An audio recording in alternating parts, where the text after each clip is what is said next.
My favorite, munggo, dahil napakasarap po talaga. So, hindi ko na po ito igigisa. Nilagay ko po ang munggo, baboy, and then water at asin. Hayaan ko lang po itong kumulo ng kumulo hanggang ito po ay maluto at lumapot ng ganito. Then, nag-add po ako ng parsley at kamatis. Then, nilagay ko na po ang napaka-healthy din na kale. At hinalo para magpantay po ang pagkakaluto sa mga vegetables. Niluluto ko pa lang po guys, ay nagugutom na po ako dahil alam naman po natin na ang munggo ay napakasarap. At eto na po, luto na ang napakasarap na munggo.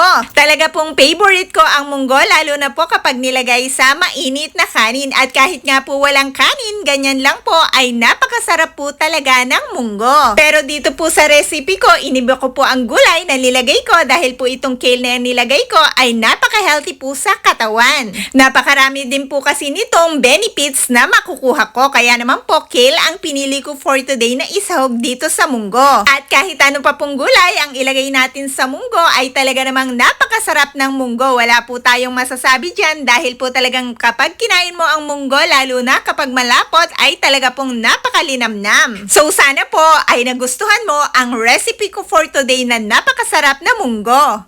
Stay healthy po tayo guys!